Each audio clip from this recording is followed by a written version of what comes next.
نحمده ونستعينه ونستغفره ونعوذ بالله من شرور أنفسنا ومن سيئات أعمالنا من يهد الله فلا مضل له ومن يضلل فلا هادي له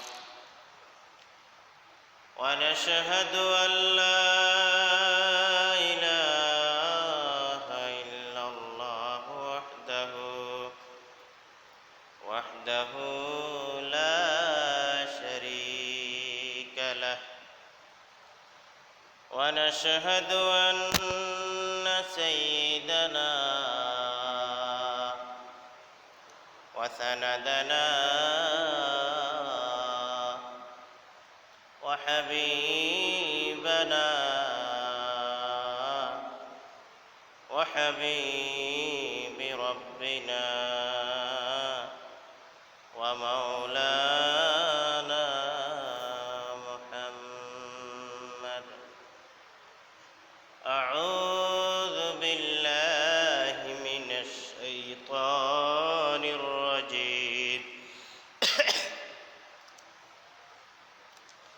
بسم الله الرحمن الرحيم إن الله وملائكته يصلون على النبي يا أيها الذين آمنوا صلوا عليه وسلموا تسليما اللهم صل على سيدنا مولانا محمد وعلى آل سيدنا مولانا محمد اللهم صل على سيدنا مولانا محمد وعلى آل سيدنا مولانا محمد الحمد لله আল্লাহ সুবহানাহু ওয়া তাআলার মেহেরবানি যে আল্লাহ রাব্বুল আলামিন আমাদেরকে পবিত্র জুমার দিন মসজিদে আগে আগে আসার তৌফিক দান করছেন। এই জন্য আমরা আল্লাহর দরবারে শুকরিয়া আদায় করি আলহামদুলিল্লাহ।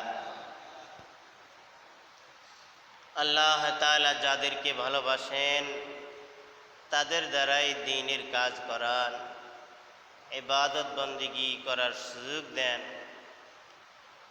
আর যারা আল্লাহ থেকে দূরে আল্লাহর ভালোবাসা চায় না তারা আল্লাহ থেকে দূরে সরে যায়, ইবাদত বন্দেগী করার সুযোগ হয় না। তো দোস্ত বুজুর্গ, আল্লাহ তাআলা আমাদেরকে দুনিয়ার জীবন দিয়েছেন। এই জীবন আমাদের পরীক্ষা করার জন্য। এই জীবনে আল্লাহ তাআলা আমাদেরকে পরীক্ষা করবেন। পরীক্ষার মধ্যে যারা উত্তীর্ণ হবে তারা জান্নাতে যাবে, যারা পরীক্ষার মধ্যে ফেল করবে তারা জাহান্নামে যাবে। আল্লাহ তাআলা আমাদেরকে সংক্ষিপ্ত জীবন দান করছেন। আমরা খুবই অল্প সময়ের জীবন নিয়ে আসছি দুনিয়াতে। আল্লাহ তাআলা দুনিয়ার জীবন এটা খুবই সংক্ষিপ্ত দিয়েছেন, আখিরাতের জীবন দিয়েছেন অফুরন্ত জীবন, যে জীবনের শুরু আছে শেষ নাই, যে জীবন আরম্ভ হবে আর শেষ হবে না। আমরা যারা আজকে দুনিয়ার জন্য পাগল, এরকম দুনিয়া সর্বনিম্ন জান্নাতিকে আল্লাহ তাআলা এই পৃথিবীর মতো 10টা পৃথিবী দান করবেন। আল্লাহ তাআলা এই পৃথিবীর মতো একজন সর্বনিম্ন সবার শেষে যে জান্নাতে যাবে, সেই জান্নাতিকে আল্লাহ তাআলা এই পৃথিবীর মতো 10টা পৃথিবী দান করবেন। এত বিশাল জগৎ আল্লাহ তাআলা বানাইয়া রাখছে। এই বিশাল জগৎ আমাদের জন্য বানাইয়া রাখছে। এখন আমরা যদি এটা নিতে না চাই, আমরা সামান্য দুনিয়ার লোভ লালসার মধ্যে পড়িয়া, দুনিয়ার সামান্য জমিন, টাকা পয়সা, নারী গাড়ি, এগুলার লোভে পড়িয়া আমরা যারা জীবন শেষ করে দিতেছি, আমরা যারা আজকে আমাদের যৌবনের নেশায় আমরা পাগল পারা হইয়া আল্লাহকে চিনি না, রাসূলকে চিনি না, আল্লাহকে ভুলে গেছি, রাসূলকে ভুলে গেছি। আল্লাহ তাআলা সবচাইতে বেশি অসন্তুষ্ট হয় ওই ব্যক্তির উপর যে ব্যক্তি আল্লাহকে ভুলে যায়, যে ব্যক্তি আল্লাহকে ভুলে যায়।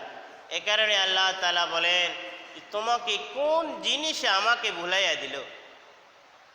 তুমি দুনিয়ার কোন জিনিস পাইয়া আমাকে ভুলিয়া গেলা?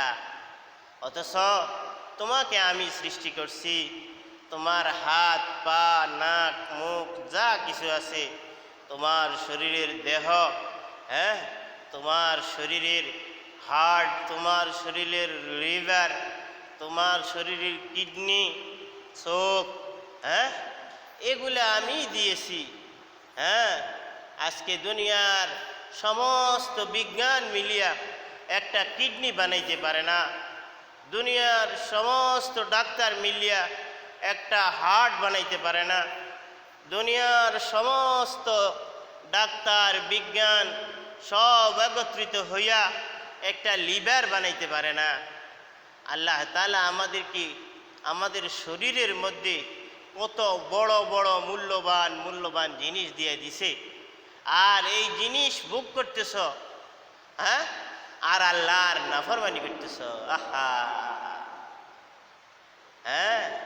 আজকে তোমার দিনের মধ্যে 12 ঘন্টা তুমি মোবাইলের মধ্যে দিতে পারো, 12 ঘন্টা তুমি খেলাইতে পারো, গেম খেলো, তোমার সারা দিনের যত কাজ আছে সব করতে পারো, শুধু আল্লাহকে সেজদা দিতে পারে না। শুধু আল্লাহকে সেজদা দেওয়ার সময় তার কাছে নাই, আল্লাহকে সেজদা দেওয়ার সময় নাই। এই তখন এই কিছুক্ষণ পরে আসবে কিছু লোক, নামাজের আগ মুহূর্তে আইসা কোনো রকমে জুমার ফরজ নামাজে শরিক হবে। আগের সুন্নত নাই, আবার ফরজ হইয়া দিব দৌড়, ফরের সুন্নত নাই। 2 রাকাত পড়িয়া সে তার মতে মতে তার খেয়ালে দায়িত্ব আদায় হয়ে গেছে, এখন সে বাড়ি চলে যেতেছে। তা আল্লাহ কি এতটুকু দায়িত্ব দিছিল? 2 রাকাত পড়ার দায়িত্ব দিছে শুধু, আর দেয় নাই? তো এই জীবন শেষ হয়ে যাবে। মূল বিষয় হলো এই জীবন, এই যে 60, 70, 80 বছরের জীবন, এই জীবন শেষ হয়ে যাবে। যৌবনে ইবাদতের মূল সময়, বুড়া অবস্থায় ইবাদতের হক পুরাপুরি আদায় করা যায় না, ইবাদতের পুরাপুরি হক আদায় হয় না। ইবাদতের মূল টাইম হইল যৌবন। যৌবনকালে যে ইবাদত করতে পারে সেই ভাগ্যবান। আর যারা মনে করতেছে যে না আমি আরও বুড়া হইয়া লই, দাঁড়ি দাঁড়ি ফাইকা লোক, এরপরে এবাদত বন্দেগী শুরু করব, তখন আর শরীরের কন্ডিশন ঠিক থাকে না। হ্যাঁ, পেশাব পায়খানার কোনো ঠিক ঠিকানা থাকে না। হ্যাঁ, শরীরের বিভিন্ন জিনিসের পার্টস দুর্বল হইয়া যায়, বাতাস আইলো কি গেল বোঝা যায় না। এই টাইমে ইবাদত করা, আর যখন সুস্থ সবল শরীর, সেজদা দিতে কোনো অসুবিধা নাই, হ্যাঁ, দাঁড়াইতে কোনো অসুবিধা নাই, এই ইবাদতে আর বৃদ্ধকালের ইবাদতে আকাশ পাতাল ব্যবধান, আকাশ পাতাল ব্যবধান। এই জন্য দোস্ত বুজুর্গ, আল্লাহ তাআলা আমাদের যাদের শারীরিক স্বাস্থ্য সুস্থ রাখছে, হ্যাঁ, তাদের প্রত্যেকের জন্য আল্লাহর শুকরিয়া আদায় করা দরকার। ইবাদত বন্দেগীতে মনোনিবেশন করা দরকার। আপনি অপেক্ষা করতেছেন যে আমি আগামীকাল থেকে কিছুদিন পরে ইবাদত বন্দেগী শুরু করে দিব, আল্লাহর নাফরমানি করব না, কিন্তু তখন আর সময় পাওয়া যাইব না। এখন যে মোবাইল টিপনের সময় পাইতেছেন, তখন আর মোবাইল টিপা তো দূরের কথা, ঠিকমতো গোসল করা খাওয়া দাওয়ার সময় পাওয়া যাবে না। এই জন্য যাদের কাছে সময় আছে এরা ভাগ্যবান, যদি সে সময়কে আল্লাহর ইবাদতে কাটায়। আর সময় থাকা সত্ত্বেও যে ইবাদতের মধ্যে কাটাইতে পারে না, হ্যাঁ, আল্লাহর নাফরমানির মধ্যে কাটায়, এই সমস্ত লোক হতভাগা। এরা কিসের জন্য দুনিয়াতে আসছে এরা নিজেরাই জানে না। আল্লাহ তাআলা যে আমাদেরকে দুনিয়াতে কেন পাঠাইল, নিশ্চয় বিরাট এক উদ্দেশ্য আছে। এই উদ্দেশ্যের খবর তাদের কাছে নাই। মনে করতেছে খাওয়া দাওয়া ঘুমানি, বউ বাচ্চা নিয়ে থাকার নামই জীবন। না না, এটার নাম জীবন না। জীবন হইল যেই জীবন আল্লাহর সাথে সম্পৃক্ত জীবন। জীবন হইল ওইটার নাম, যেই জীবন আল্লাহর সাথে সম্পর্কিত জীবন, যেই জীবনে আল্লাহর সাথে সম্পর্ক আছে, এটা হইল জীবন। আর যেই জীবনে আল্লাহর সাথে কোনো সম্পর্ক নাই, শুধু দুনিয়া, শুধু ঘর বাড়ি দোকানপাট ক্ষেত খামার হাট বাজার, এছাড়া আর কোনো কথা নাই। ঘরের মধ্যে কোনো জিকির আজগার দিনই কথাবার্তা নাই, কোনো হাদিসের আলোচনা নাই, নবী রসুলের আলোচনা নাই, সাহাবায়ে কেরামের আলোচনা নাই। শুধু আলোচনা অমুকে কি করছে, অমুকের ঘরে কি হইছে, অমুকের মাইয়া কি করছে, অমুকের ফলা কি করছে, এই সমস্ত কিচ্ছা কাহিনী। অমুকের বিদেশে কটে একা রুজি করে, অমুকের ফলা কত রুজি করে, হ্যাঁ, এই সমস্ত কিচ্ছা কাহিনী ঘরের মধ্যে শুধু চলে। আর যদি এই সমস্ত জিনিসও কোনো সময় বন্ধ হয়, তাহলে পরবর্তী স্টেপ হইল টিভি চলে। টিভির মধ্যে চলতেছে নাটক সিনেমা, সবাই একসাথে বুঝে বুঝে দেখতেছে। হ্যাঁ, সকাল থেকে শুরু হয় সন্ধ্যা রাত পর্যন্ত খাওয়া দাওয়া সব চলে, গোসল গা ধোয়া চলে এর ফাঁকে ফাঁকে, আর ফাঁকে ফাঁকে টিভি দেখা চলে, শেষ পর্যন্ত ঘুমাইয়ে এরপরে ঘুম যায়। এটা কি জীবন? হ্যাঁ, এটার নাম নি জীবন? কেউ আছে মোবাইলের মধ্যে সারা জীবন কাটাইয়া দিতেছে। আল্লাহ তাআলা আমাদেরকে যে জীবন দিছে, এটা যদি 60 বছর হয়, এটা কয় বছর? 60 বছর।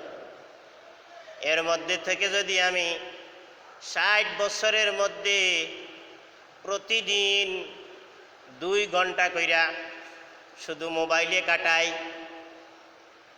মোবাইলে যদি আমি প্রতিদিন 2 ঘন্টা কইরা কাটাই, তাহলে আমার জীবনের কত ভাগ শেষ হয়ে যাবে? 60 ভাগের 2 ভাগ শেষ। 60 ভাগের 2 ভাগ শেষ। এভাবে আমার হাট বাজার বাকি যা কিছু আছে এরকম প্রত্যেকটার ভাগে ভাগে জীবন শেষ হয়ে যেতেছে, প্রত্যেকটার ভাগে ভাগে জীবন শেষ হয়ে যাইতেছে। তো দেখা যাইব যে আমার 60 বছরের জীবনের মধ্যে 40-50 বছর শুধু আমার দুনিয়ার লাইনে চলে গেছে। 40-50 বছর শুধু আমার দুনিয়ার মধ্যে চলে গেছে, আর বাকি এই জীবনের মধ্যে যদি পাওয়া যায় 2-1 বছর পাওয়া যাইব, 2-4 বছর পাওয়া যাইব ইবাদতের মধ্যে। কারণ বালেগ হওয়ার আগ পর্যন্ত তো আর কোনো হিসাব নেই। তো বালেগ হইল 15 বছরে, এখন 60 থেকে 15 চলে গেলে আর থাকে কত? 45 বছর। এর মধ্যে আমাদের সিংহভাগ চলে যাইতেছে কোথায়? ঘুম, খাওয়া দাওয়া, গোসল, টাকা পয়সা, রুজি, বাকি সিংহভাগ চলে যেতেছে ওইদিকে। তো দেখা যাইব আমার জীবনের সামান্য কিছু সময় যারা পড়ে এদের কথা বলা হইতেছে, যারা 5 ওয়াক্ত নামাজ পড়ে, জিকির আজগার করে, কোরআন তেলাওয়াত করে, এদের জীবনের দেখা যাইব যে অল্প কিছু সময়, হায়াতে জিন্দিগির অল্প কিছু সময় এরা জিকির আজগার, কোরআন তেলাওয়াত, নামাজের মধ্যে কাটাইছে, আর বাকি সারা জীবন ঘুম, খাওয়া দাওয়া, হাগা মুতা সব কিছুর মধ্যে শেষ হয়ে গেছে। আর যারা পড়ে না, এদের কি উপায়?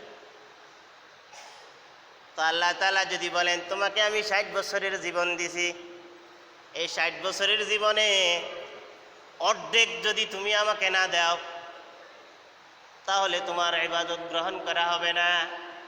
তখন কি করবেন? তোমার 60 বছরের জীবন দিছি, তোমার 12 ঘন্টা 24 ঘন্টা জীবন দিনের মধ্যে, 12 ঘন্টা আমাকে দাও, 12 ঘন্টা তুমি দুনিয়ার লাইনে কাটাও। এটা যুক্তিসঙ্গত কথা না? কি বলেন? যে 24 ঘন্টার মধ্যে 12 ঘন্টা তুমি তোমার দুনিয়ার লাইনে কাটাও আর 12 ঘন্টা আমাকে দাও। এটা যুক্তিসঙ্গত না? কিন্তু আমরা কয় ঘন্টা দিই? ফজরের পরে কিছু দোয়া দুরুদ পড়ি, এই সময়টাও বসতে রাজি নেই। আসরের পরে কিছু হাদিস পড়া হয়, কিছু জিকির আজগারের কথা পড়া হয়, এই 5-10 মিনিট সময়, এই সময়টা বসতে রাজি নেই। দাম দাম করে উঠি চলি যায় কই যায়, দেখা যায় এতে দোয়ানো বইসা আগায়, যাইয়া দেখা যায় কি হে দোয়ানো বইসা আগায়। কিরে ভাই, 5 মিনিট পরে চা খাইলে কি কোনো অসুবিধা আছে না? এই ফজরের পরে দোয়া দুরুদ পড়া হয়, যারা পড়ে তাদের কথা বলতেছি, এরা চলি যায় উঠি উঠি। আর যারা ঘুম যায় ফজরের টাইমে, হেগো তো আর কোনো হিসাবে নাই, এরা বিনা হিসাবে জাহান্নামে যাওয়ার জন্য প্রস্তুত হয়ে গেছে নাকি? তা না, হেরা ভাবতেছে আমরা ঘুমায় ঘুমায় জান্নাতে যাবো। এই সুযোগ নাই। আল্লাহ মাফ করে দিব। আল্লাহ গফুরুর রহিম, আল্লাহ আমাদেরকে ক্ষমা করিয়া দিবেন, মাফ করিয়া দিবেন। এই আশায় থাইকা থাইকা ফজরের টাইমে ঘুমাইলে এই আশা করিয়া লাভ নাই। 5 ওয়াক্ত নমাজ পড়ার পরে এরপরে যাইয়া এই আশা করা আমার যা ভুল ভ্রান্তি হয়েছে আল্লাহ ক্ষমা করিয়া আমার 5 ওয়াক্ত নামাজ, আমি মিথ্যা কথা বলি না, আমি জুয়া খেলি না, আমি টাস খেলি না, আমি হারাম খাই না, হালাল থেকে বেঁচে থাকি, কোনো বেগানা নারীর দিকে তাকাই না, কোনো হালাল হারাম রিলেশনশিপের মধ্যে নাই, কোনো অবৈধ সম্পর্ক আমার নাই। এই সব থেকে বেঁচে থাকার পরে এরপরে মনে মনে এই কথা আশা করা যে আমি আমার জীবনকে আল্লাহর হুকুম মতো সাজাইছি, এখন যদি আল্লাহ আমাকে কি করে, মাফ করে। এখন যদি আল্লাহ আমার কি করে, মাফ করে। আর ফজরের টাইমে ঘুমাই মাফের আশা করা এটা অসম্ভব বিষয়, এটা অসম্ভব। ফজরের টাইমে ঘুমাইলাম, হ্যাঁ, আর সারাদিন রুজি রোজগারের পিছনে দৌড়াইলাম, আর কোনো খবর নাই। মাঝে মাঝে সুযোগ হইলে কোনো সময় একাদক্ত পড়ি, আর নাইলে পড়ি না। আর শুক্রবারে যাইয়া হাজিরা দেই যে আমি মুসলমান, এটা প্রমাণ করার জন্য শুক্রবারে আসে কি করে, হাজিরা দেয়। শুক্রবারে আসে হাজিরা দেয়, বুঝায় কিতা আমি মুসলমান। এই জন্য দোস্ত বুজুর্গ, আমরা আমাদের জীবনকে পরিচালিত করি। আজকে যে বিবি বাচ্চা ছেলে মেয়ে এগুলার জন্য জীবন শেষ করতেছেন, এগুলা কোনো কাজ আসবে না। আরে দুনিয়াতে খাওয়ায় না, আখেরাতে আমাদের কি উপকার করবে? এই যে ছেলের জন্য মিয়া, হ্যাঁ, মাথার গাম পায়ে ফালাইয়া এটারে খাওয়াইছেন, এই ছেলে দুনিয়াতে আপনাকে খাওয়াইতেছে না, সে আখেরাতে আপনার কি উপকার করবে? কার জন্য এত ফানিত পড়তেছেন? কার জন্য নামাজ ছাড়ি দিতেছেন? কার জন্য রোজা ছাড়তেছেন? একটু ব্রেন খাটানো দরকার, একটু আকল খাটানো দরকার। হ্যাঁ, ছেলে মেয়ে এগুলা হইলে আপনার জিম্মাদারি, এগুলাকে পরিচালিত করা আপনার দায়িত্ব। এগুলার খানা খাওয়া, রুজি রোজগারের ব্যবস্থা করা, খাওয়ার ব্যবস্থা করা, এটা হলো আপনার দায়িত্ব। তো দায়িত্ব পালন করেন। এই দায়িত্ব পালন করতে যাই আল্লাহর নাফরমানি করতে হবে, এটা কি কোনো হারে আছে? হ্যাঁ, ছেলে মেয়েকে লালন পালন করার জন্য আপনাকে সুদের ব্যবস্থায় যাইতে হবে, এটা কি আল্লাহ বলছে, রাসূলে বলছেনি? তাহলে আপনি গেছেন কেন? হ্যাঁ, বলে হুজুর আমার ঘরের লাই, আমার বউর লাই, আমার বাচ্চার লাই, আমার বাচ্চার চিকিৎসার জন্য এখন যদি সুদের উপরে টাকা না আনি তাহলে আমার বাচ্চার চিকিৎসা হবে না। আল্লাহ কি আপনাকে এই অনুমতি দিছেনি যে তোমার বাচ্চার চিকিৎসার জন্য তুমি সুদের উপরে টাকা নেও? এটা কি আল্লাহ বলছে, রাসূলে বলছে? বলে নাই। তাহলে আপনি করছেন কেন? হ্যাঁ, আপনার যেই ছেলে, যেই মেয়ের, যেই বিবির জন্য আপনি সুদের উপরে টাকা নিছেন, এই ছেলে মেয়ে কি আপনার সুদের টাকার জিম্মেদারি নিবে? নিবে না। তাহলে কার জন্য আপনি এগুলো করতেছেন?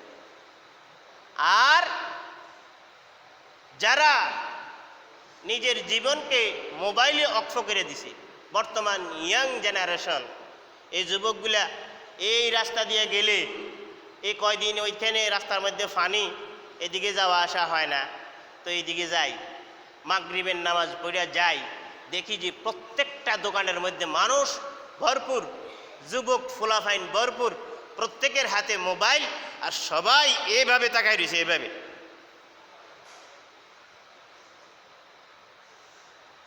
এটা দিয়ে হুজুর যাইতেছে না কে যাইতেছে কোনো খবর নাই। হ্যাঁ, কিরে ভাই তো করে মোবাইলে এত পাগল করলো কেমনে? হ্যাঁ, জীবনের লক্ষ্য উদ্দেশ্য কি মোবাইল? আমাদের জীবনের লক্ষ্য উদ্দেশ্য কি মোবাইল? তাইলে এই অবস্থা কেন? হ্যাঁ, মাগরিবের নামাজ পড়ি যাও না, দোকানে তো বসে দিয়েছে, আজান কি শোনা যায় নাই? হ্যাঁ, এই জন্যই 5 ওয়াক্ত নামাজের আজান চালু করছেন। তোমার কানে আজানের শব্দ পৌঁছাইছে, বান্দা তুমি মসজিদে আসো নাই, দোকানে বৈশা বৈশা আড্ডা দিছ, মোবাইল চালাইছ, আজানের শব্দ শোনার পরেও তুমি কেন মসজিদে আসলে না? তোমার কানের মধ্যে গরম সীসা ডালা হবে, গরম সীসা ডালা হবে, উত্তপ্ত টকবক করতেছে এইরকম সীসা কানের ভিতরে ঢুকাই দেওয়া হবে। কিরে না ফরমান? হ্যাঁ, আজকে কয় বছর যাবত মসজিদের মুয়াজ্জিন সাহেব আজান দিতেছে, তুই যে একদিনও মসজিদে গেলি না, একদিনও মাগরিবের নামাজে গেলি না, হ্যাঁ, একদিনও ফজরের নামাজে গেলি না, একদিনও আসরের নামাজে গেলি না,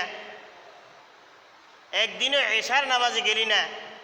তুই মোবাইল টিপনের টাইম হাস, তুই চা খাওয়ানোর টাইম হাস, তুই আমার ইবাদত করার, আমাকে সেজদা করার টাইম পাস না কেন? হ্যাঁ, তোরে বানাইছে কে? এই তোরে বানাইছে কে বেকুব? নাফরমান। তোর বানাইছে কে? তোর হাত দিছে কে? পা দিছে কে? চোখ দিছে কে? যে চোখ দিয়ে তুই আজকে মোবাইল দেখতেছ, এই মোবাইলে চোখ দিছে কে? চোখ যদি না থাকতো তুই মোবাইলে কেমনে দেখলি? আল্লাহ কি চাইলে পারে না যে চোখ বন্ধ করে দিতে? যে রাত কে রাত, দিন কে দিন, রাত দিন 24 ঘন্টা মোবাইল লইয়া তার জীবনই হইল মোবাইল। এই মোবাইল লইয়া পড়ে রয়েছে। হ্যাঁ, কোনো রকমে বাচ্চাটা খায়, কোনো রকমে পেশাব পায়খানা করে, কোনো রকমে কাম কাজ কিছু করে, আর না হইলে সে সারাদিন কি মোবাইল।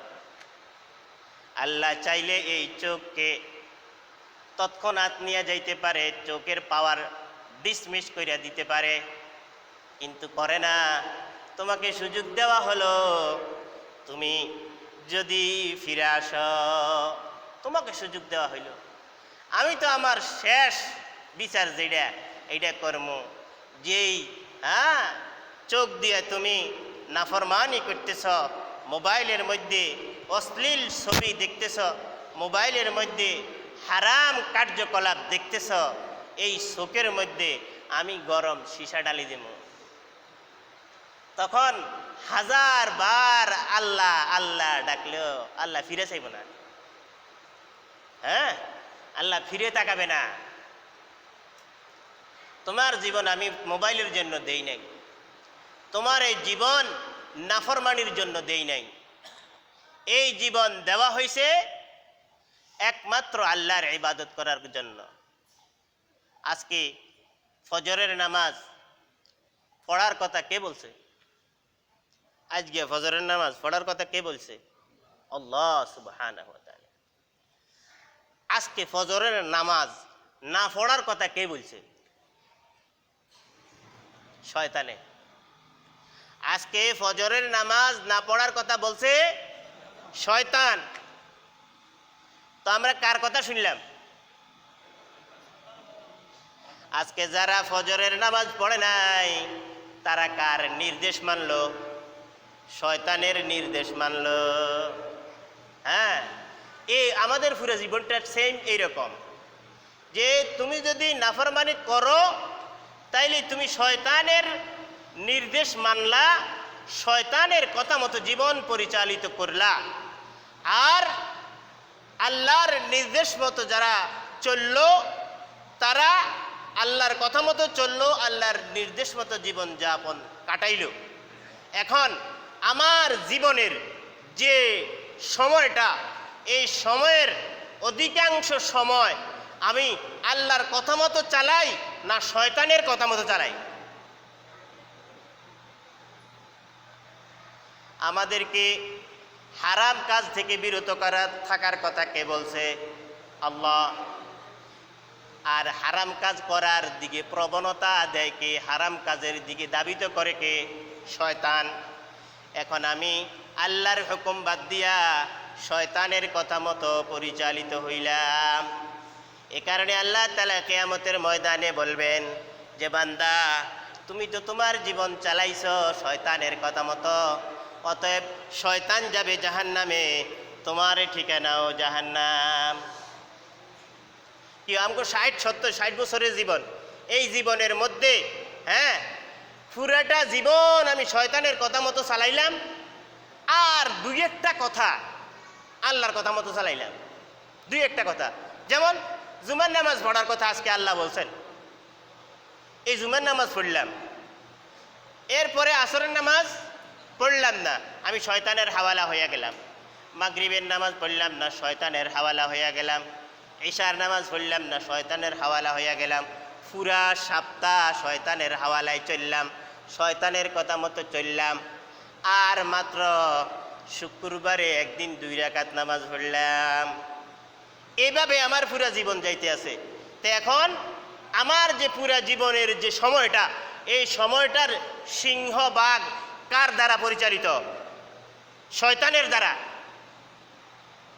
আমাদের জীবনের সিংহভাগ শয়তানের দ্বারা পরিচালিত, আর অল্প কিছু সময় আল্লাহর কথা মতো চলছে। তো এখন আমাদেরকে কোথায় যেতে হবে? জান্নাতে।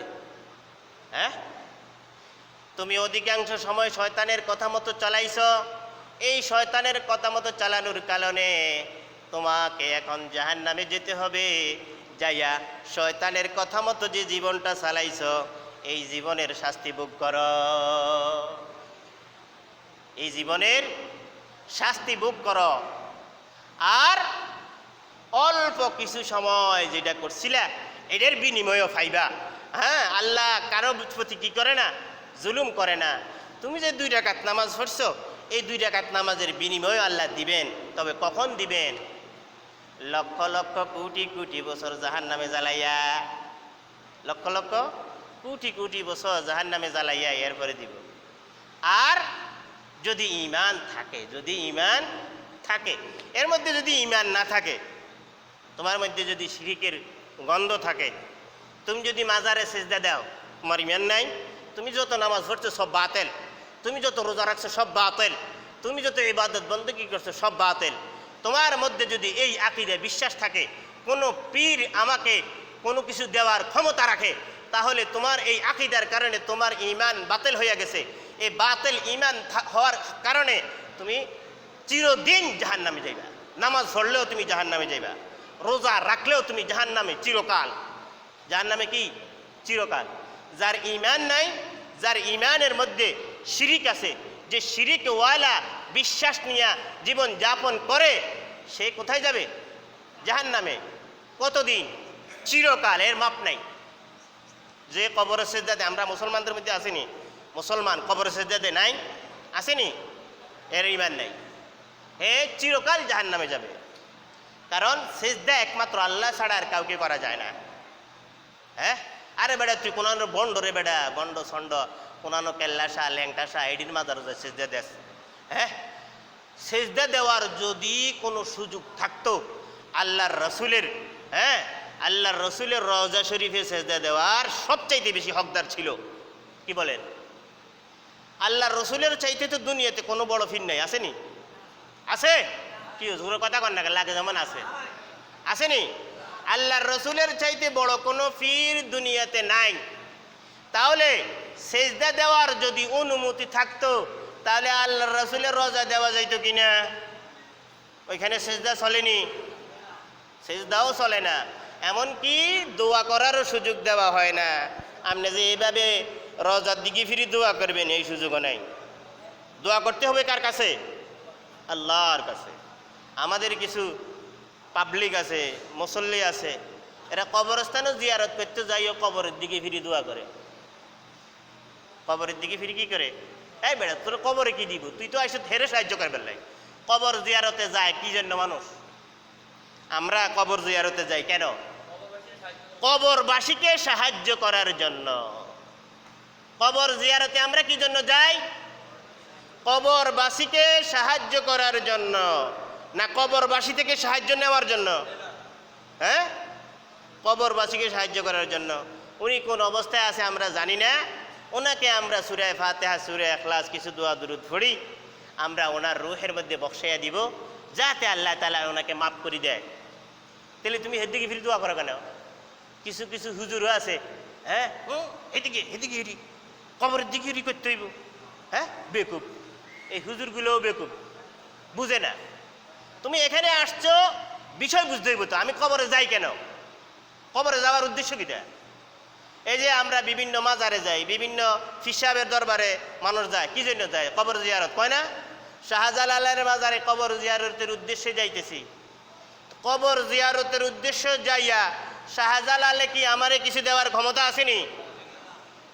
যে মনে করে শাহজালাল শাহপরাণ আমাকে কিছু দেওয়ার ক্ষমতা রাখে, তার ঈমান নাই, সে কাফের, সে চিরকাল জাহান্নামে যাবে। সে চিরকাল কোথায় যাবে? জাহান্নামে যাবে। হ্যাঁ, শাহজালাল আল্লাহর ওলি, ওনার মাজার জিয়ারত করব, কইরা এখানে কি করে? সূরা ফাতিহা, সূরা ইখলাস পড়া এর সওয়াব শাহজালাল রে দেয়, শাহজালাল রে দেয়, শাহপরাণ রে দেয়। শাহপরাণের থেকে নেওয়া না, নেওয়া না, নেওয়ার জন্য না, শাহজালাল রে সাহায্য করার জন্য যায়, শাহপরাণ রে সাহায্য করার জন্য যায়। সাহায্য করনে ওয়ালা একমাত্র কে? আল্লাহ।